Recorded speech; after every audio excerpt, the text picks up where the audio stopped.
చిన్న పిల్లవాడికి cell phone ఇవ్వండి, వాడు ఎంతో సంతోషంగా సెల్ ఫోన్ ఆడుకుంటాడు.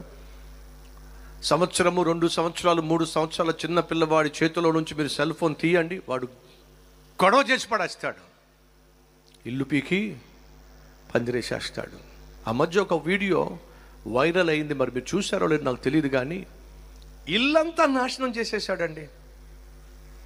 ఇంట్లో ఉన్న డైనింగ్ టేబుల్ నాశనం చేసేసాడు, ఇంట్లో ఉన్నటువంటి కంప్యూటర్ని నాశనం చేసేసాడు, ఇంట్లో ఉన్నటువంటి ర్యాక్లన్నీ కూల్చిపడేశాడు. ముక్కలు ముక్కలు ముక్కలు ముక్కలు ముక్కలు ముక్కలు ఇల్లంతా నాశనం చేసి పడేశాడు. ఆ వీడియో ప్రపంచవ్యాప్తంగా వైరల్ అయింది. కోట్ల రూపాయలు ఖరీదు చేసే ఇంటిలో ఉన్న ఏ వస్తువును కూడా వాడు విరక్కొట్టకుండా, పగలకొట్టకుండా విడిచిపెట్టల, పగలగొట్టి పడేశాడు. ఎందుకయ్యా అంటే వాళ్ళమ్మ అస్తమాను వాడు సెల్ ఫోన్ మీద ఉన్నాడని చెప్పి, ఏమిట్రా అస్తమాను నీకు సెల్ ఫోన్ పిచ్చి పట్టేసిందని చెప్పి ఆ సెల్ ఫోన్ వాడి చేతిలో నుంచి తీసిందంటండి. వాడి కోపానికి అవధులు లేవండి. వాడు ఇల్లంతా కూడా నాశనం చేసి పడేశాడు.